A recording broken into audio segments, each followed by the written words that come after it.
Video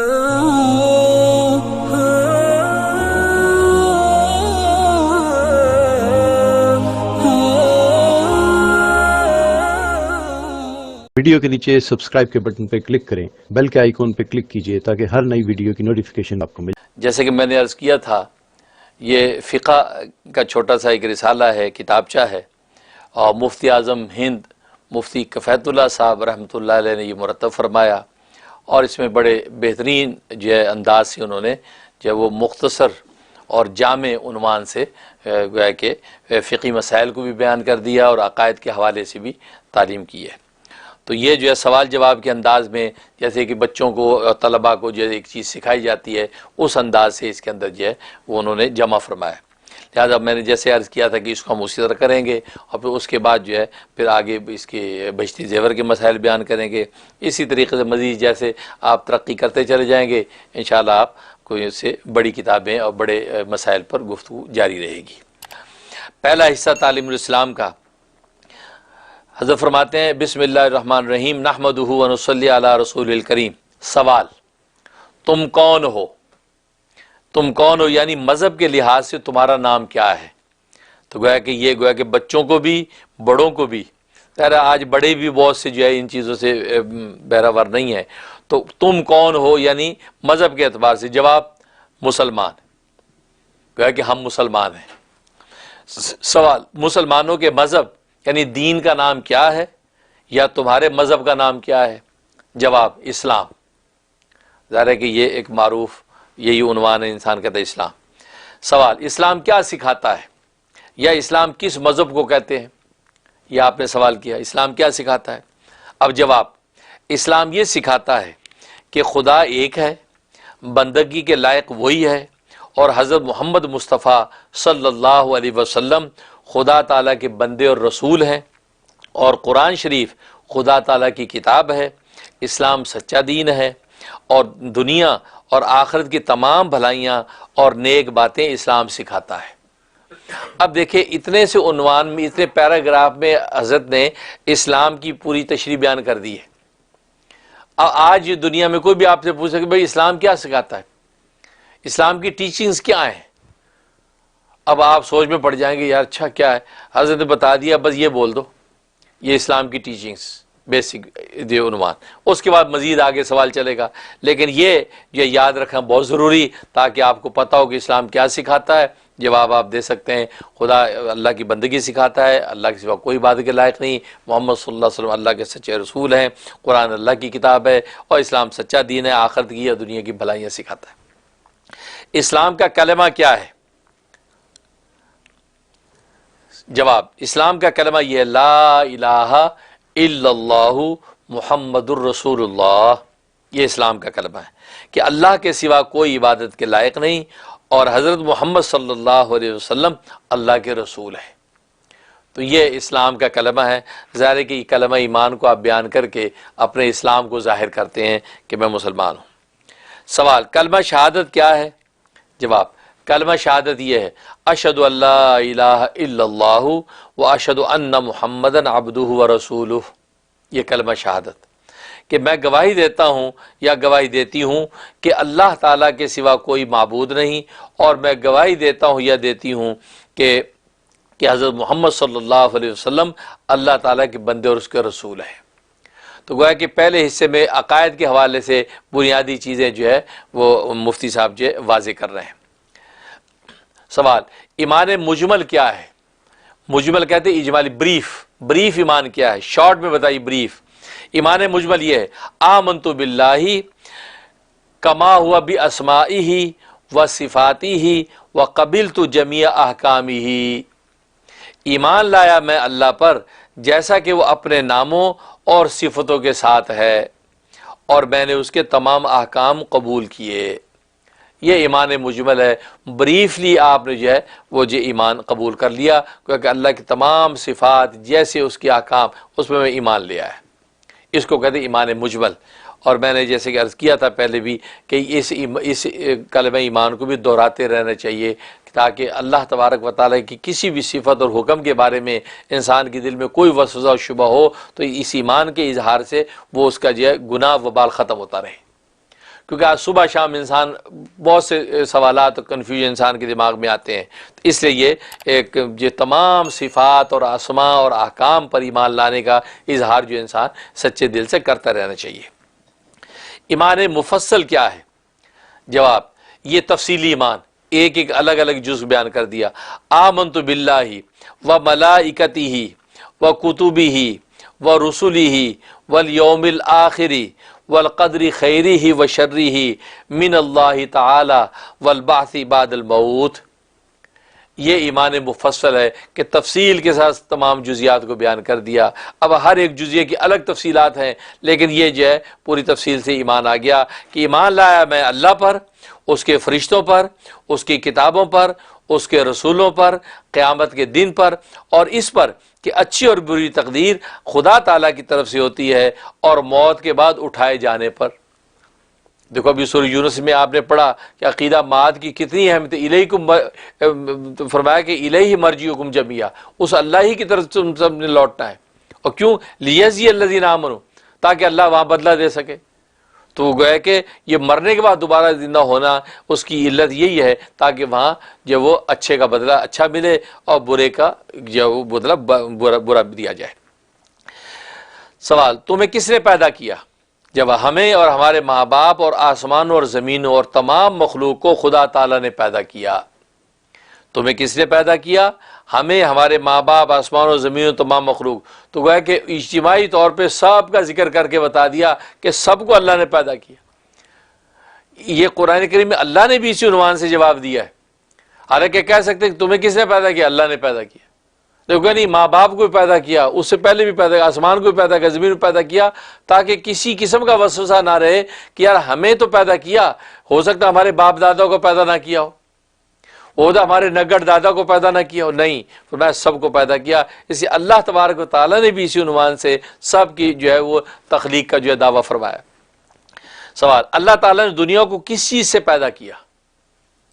جواب، اپنی قدرت اور اپنے حکم سے پیدا کیا، کیونکہ اللہ تبارک و تعالیٰ را میٹیریل کا تو محتاج نہیں ہے۔ دنیا میں کوئی شخص کوئی چیز بناتا ہے تو یہ را میٹیریل چاہیے، کہ یہ کہ دنیا میں کوئی چیز ایجاد کرتا ہے تو وہ موجود کو چاہیے چیزیں، تو را میٹیریل کے بعد چیز بنتی ہے۔ تو اللہ کو کوئی را میٹیریل تو اللہ نے کس چیز سے دنیا کو پیدا کیا؟ اب آپ کہیں جی اللہ نے مٹی سے پیدا کیا، نہیں بھی، اللہ کسی را میٹیریل کو محتاج نہیں، اللہ کو اپنی قدرت اور طاقت سے پیدا کرتا ہے۔ فرمایا کہ اپنی قدرت و حکم سے کن فیکون کا حکم دیا، اور ابھی سورہ یونس میں آپ نے سنا کہ 6 دن کے اندر جو ہے آسمان و زمین کی تخلیق ہو گئی۔ سوال، جو لوگ خدا تعالیٰ کو نہیں مانتے انہیں کیا کہتے ہیں؟ جواب، انہیں کافر کہتے ہیں۔ ظاہر ہے کہ ہر ایک عنوان ہے، جیسے کافر کو کافر ہی کہنا ہے، ہم نے مومن کو مومن کہنا ہے، کہ یہ ڈفرینشیٹ اگر آپ نہیں کریں گے تو پھر تو خطرناک ہے۔ لہذا جو نہیں مانتے وہ کافر کہلاتے ہیں۔ سوال، جو لوگ خدا تعالیٰ کے سوا اور چیزوں کی پوجا کرتے ہیں یا 2-3 خدا مانتے انہیں کیا کہتے ہیں؟ جواب، ایسے لوگوں کو کافر اور مشرک کہتے ہیں۔ یہ مشرک ہیں کہ اللہ کو بھی مانتے ہیں، اللہ کے ساتھ بھی کسی کو شریک کرتے ہیں، اور مشرک کہتے ہیں اسی کو ہیں جو اللہ کے ساتھ کسی کو شریک کریں۔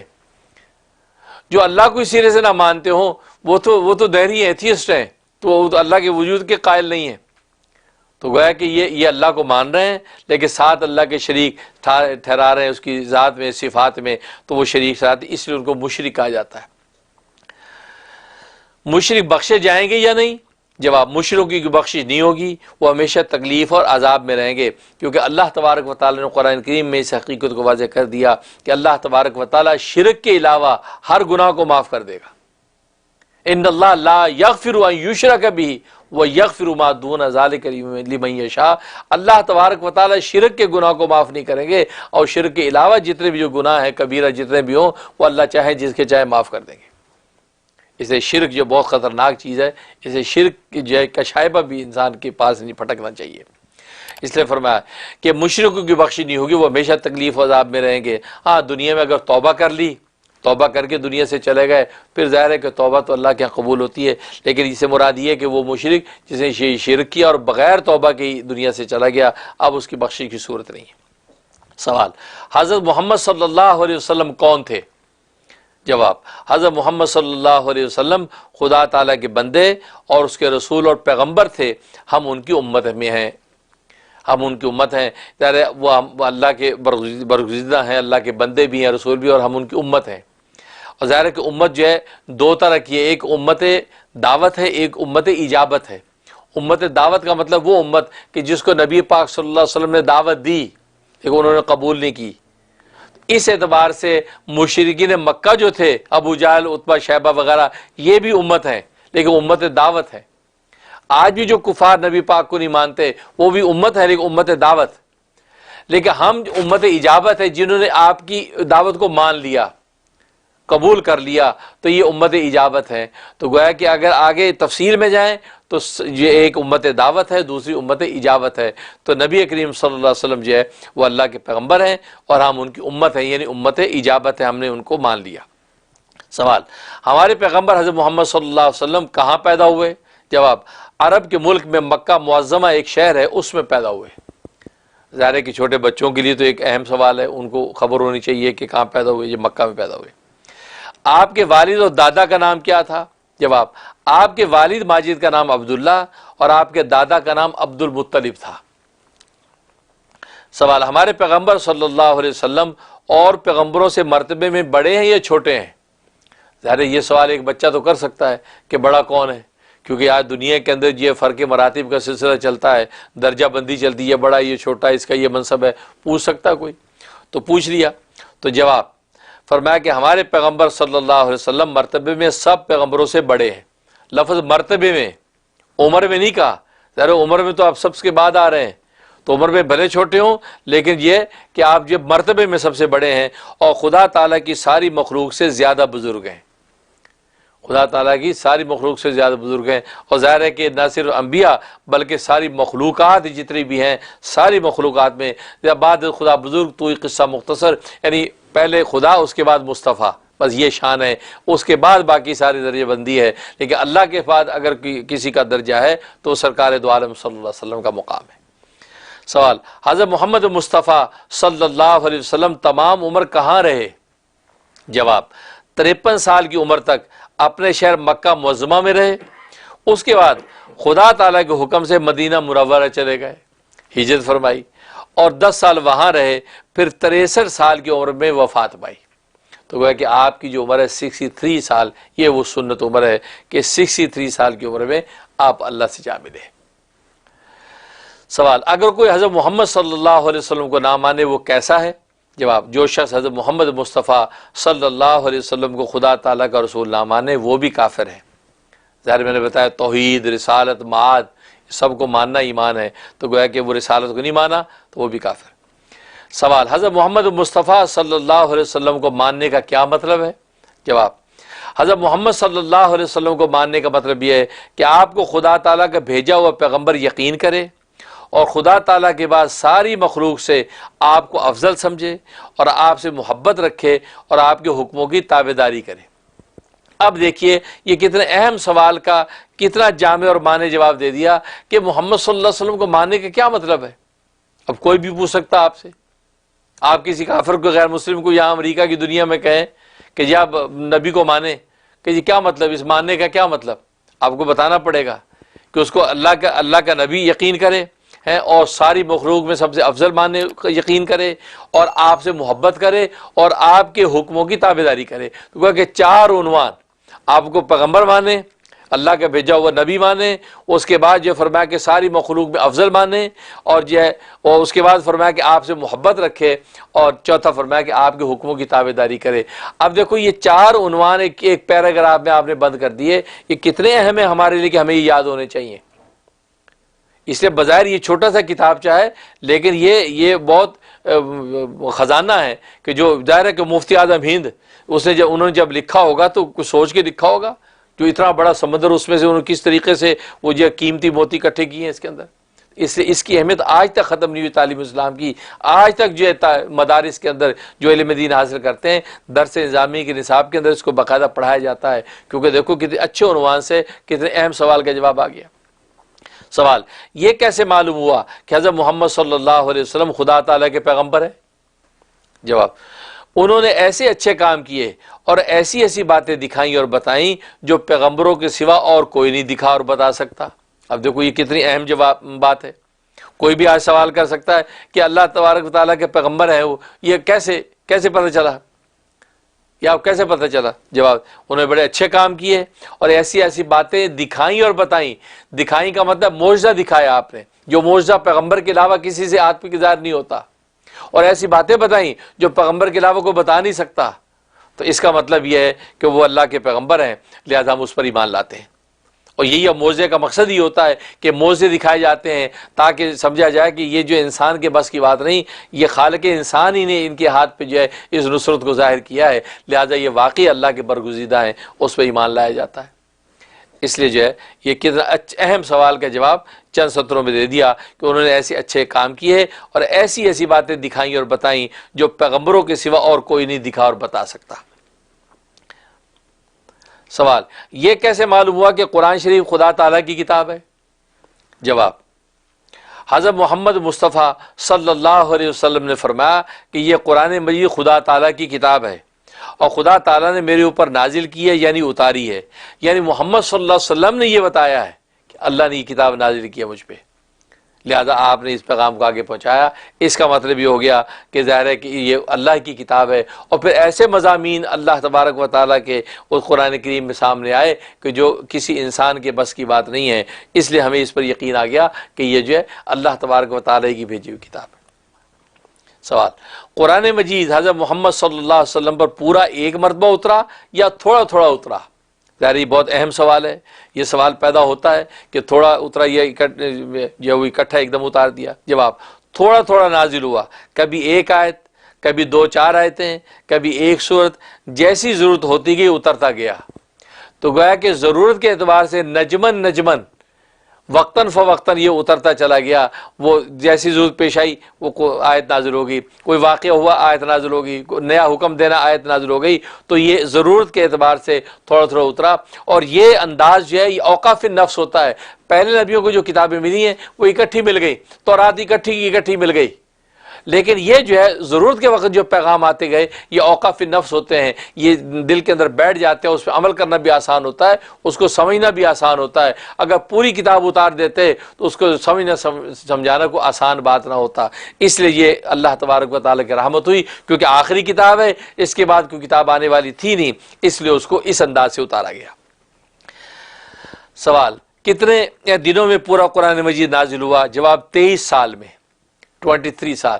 اب دیکھو جیسے سورہ یونس میں آپ نے پڑھا تھا 6 دنوں میں اللہ نے زمین و آسمان مکمل کیے، تو معلوم ہوا کہ اہم کام کو جو ہے وہ ایک مدت تک بہت اچھے انداز سے آہستہ آہستہ کرتے رہنا چاہیے، ایک دم جھٹپٹ کی ضرورت نہیں ہے. تو دیکھو قرآن کریم یہ ایک اہم کتاب میں نے بتایا اور آخری کتاب ہے، اس کے بعد کوئی کتاب آنے والی نہیں. تو اللہ نے 23 سال کے اندر اس کو قرآن کو مکمل کیا، اتارا، لوح محفوظ سے اترتا رہا. تو اس کا مطلب یہ اہم کتاب تھی، اس کے بعد کوئی کتاب آنے والی نہیں. اس کی اہمیت کا پتہ چلتا ہے. تو مدت کی طوالت جو ہوتی ہے اس چیز کی اہمیت کا اشارہ ہوتا ہے کہ بہت اہم چیز آپ کو دی جا رہی ہے. سوال، قرآن مجید کس طرح نازل ہوتا تھا؟ جواب، حضرت جبرائیل علیہ الصلوۃ والسلام آ کر آپ کو آیت یا سورت سنا دیتے تھے، آپ اسے سن کر یاد کر لیتے تھے اور کسی لکھنے والے کو بلا کر لکھوا دیتے تھے. یہ وحی کے نزول کا طریقہ بتایا جا رہا ہے کہ جبرائیل آ کے آیت آپ کو تلاوت کرا رہے ہیں یا سورت تلاوت کر رہے ہیں، آپ کو یاد ہو جاتی تھی، پھر آپ کاتبین وحی سے کہتے تھے لکھو. اس زمانے پہ پھر کوئی درختوں کی چھال پہ لکھ دیا، چمڑے پہ لکھ دیا، کسی ہڈی پہ لکھ دیا، لیکن اس کو جو محفوظ کر دیا جاتا تھا اور وہ صحابہ حفظ بھی کر لیتے تھے. تو کاتبین وحی سے لکھوا لیتے تھے. سوال، آپ خود کیوں نہیں لکھ لیتے تھے؟ جواب، اس لیے کہ آپ امی تھے. امی کا مطلب جو لکھنا پڑھنا نہیں جانتا. ام سے، کہتے ہیں ماں کو، یعنی ماں کے پیٹ سے جیسے پیدا ہوا، کچھ خبر نہیں، کوئی لکھنا پڑھنا نہیں جانتا. جیسے پھر استاد کے پاس بیٹھ کے سیکھنا پڑتا ہے. تو میں کہ بالکل ان کی شان بھی ہے کہ وہ جب آپ آئے ماں کے پیٹ سے جیسے پیدا ہوئے، لکھنا پڑھنا نہیں جانتے، لیکن اللہ تبارک و تعالیٰ براہ راست آپ کو وہ علوم دیے ہیں کہ جس کی کوئی نظیر نہیں ہے. سوال، امی کسے کہتے ہیں؟ جواب، جس سے کسی سے لکھنا پڑھنا نہ سیکھا ہو اسے امی کہتے ہیں. اگرچہ حضور صلی اللہ علیہ وسلم نے دنیا میں کسی سے علم نہیں سیکھا، لیکن خدا تعالیٰ نے آپ کو تمام مخلوق سے زیادہ علم دیا تھا. تو امی ہونے کا یہ مطلب نہیں ہے. آج ہمارے بہت سے مسلمان جو ہے جو لبرل قسم کے مسلمان وہ یہ ہیزیٹیشن محسوس کرتے ہیں یہ کہتے ہوئے کہ ہمارے نبی لکھنا پڑھنا نہیں جانتے تھے. وہ کہتے نہیں ہمارے نبی پڑھے لکھے تھے. ٹھیک ہے وہ امی کہتے ہیں، حالانکہ امی آپ کا وہ وصف ہے جو کسی اور پیغمبر کو حاصل ہی نہیں ہوا بلکہ اس صلی اللہ علیہ نبی الامی کا درود خود احادیث میں آتا ہے. نبی امی پر صلاۃ والسلام ہو، یعنی امی ہونا آپ کا کمال ہے، آپ کا نقص نہیں ہے. میرے آپ کے لیے نقص ہے، نبی کے لیے نقص نہیں ہے، کہ جو نبی اپنے زبان سے وہ علوم بیان کر رہا ہے، وہ قرآن بیان کر رہا ہے جس کی کوئی نظیر نہیں ہے، اس کے لیے امی ہونا کمال ہے. کہ اس کا مطلب کیا ہے کہ یہ کلام خالص کلام الہی ہے جو اللہ کی طرف سے پیش کیا جا رہا ہے، خود نہیں بنا کے لایا. خود بنا کے لانے کے قابل ہے کہ وہ تو امی ہے، دنیا پہ پڑھا ہی نہیں اس نے کسی سے. معلوم ہے کہ اللہ کی طرف سے براہ راست لا رہا ہے. یہ تو آپ کے لیے امی ہونا کمال ہے، ہمارے لیے امی ہونا کمال ہو یا نہ ہو، لیکن نبی کے لیے کمال ہے. تبھی تو مشرکین مکہ حیران تھے کہ یار ایسے کلام فصیح و بلیغ پیش کر رہے ہیں کہ ہمیں خبر ہی نہیں ہے. اس لیے یہ جو ہے امی ہونا آپ کے لیے کمال ہے. تو جس نے کسی سے لکھنا پڑھنا نہ سیکھا ہو اسے امی کہتے ہیں. اگرچہ حضور صلی اللہ علیہ وسلم نے دنیا میں کسی سے علم نہیں سیکھا، لیکن خدا تعالیٰ نے آپ کو تمام مخلوق سے زیادہ علم دیا تھا. سوال، حضرت جبرائیل علیہ الصلوۃ والسلام کون ہیں؟ جواب، فرشتے ہیں. خدا تعالیٰ کو حکم پیغمبروں کے پاس لاتے ہیں. ظاہر ہے کہ جبرائیل فرشتہ ہے، جب وہی جو ہے انبیاء کے پاس لانے کی ذمہ داری حضرت جبرائیل علیہ الصلوۃ والسلام کی ہے. سوال، مسلمان خدا تعالیٰ کی بندگی کیسے کرتے ہیں؟ اس سوال سے انشاءاللہ آئندہ ہم گفتگو کریں گے. پھر آگے عبادات کا ذکر آ گیا. اب تک گویا کہ عقائد کی بحث تھی، آگے عبادات کے حوالے سے بات شروع ہو گئی ہے. اس پر انشاءاللہ آئندہ گفتگو کریں گے. اب تک کے جتنے سوالات و عنوانات ہیں، یہ جتنے بھی طلبہ اور طالبات جو ہے ہماری اس درسگاہ میں شریک ہیں ان کو یاد کر لیں اور ان کو بار بار بیان کریں. اس عنوان کو یاد کر کے اپنے بچوں میں شیئر کریں، اپنے بڑوں میں شیئر کریں، دوستوں میں شیئر کریں. اور میں نے بتایا کہ جو اہم عنوان ہیں ان کو کم از کم 25 مرتبہ، ہمارے ہاں تو 24 گھنٹے میں 25 مرتبہ کہتے تھے، لیکن آپ کو پورا ہفتہ جمعرات تک ملے گا، پورے ہفتے میں بھی 25 مرتبہ مختلف عنوانات کو آپ شیئر کرتے رہیں گے. آپ محسوس کریں گے کہ آپ کو ایک بہت عجیب و غریب جو ہے علم کا چسکا اور لطف آپ کو محسوس ہونے لگا ہے. آپ کا سینہ انشاءاللہ علم سے منور ہوگا اور اللہ تبارک و تعالیٰ آپ پر اپنا کرم نازل کریں گے. ہم دل سے دعا کرتے ہیں کہ اللہ تبارک و تعالیٰ ہماری اس جو ہے وہ محنت کو قبول و منظور فرمائے، اور جو طلباء اور طالبات دنیا بھر میں جو ہے وہ ہمارے ساتھ شریک ہیں، اللہ تبارک و تعالیٰ ان کو فیضان علم سے منور فرمائے، اور ہماری یہ جو ادنا سی کوشش ہے وہ سب تک جو ہے وہ اس کو عظیم صدقہ جاریہ بن جائے، اور ہمارے اساتذہ، ہمارے مشائخ سب کے اللہ درجات بلند فرمائے کہ جن کے فیضان اور جن کی جوتیوں کا صدقہ ہے کہ یہ علم کی جو ہے وہ محنت آگے سے آگے چل رہی ہے. اور باقی ہمارے رحم ٹی وی جس کے ذریعے سے یہ سارا جو ہے درس پوری دنیا کے اندر سنا گیا ہے، رحم ٹی وی کو اللہ دین دگنی رات چگنی ترقی عطا فرمائے، اور اسی طریقے سے جو پوری ٹیم کام کر رہی ہے اور سب کو اللہ جزائے خیر عطا فرمائے.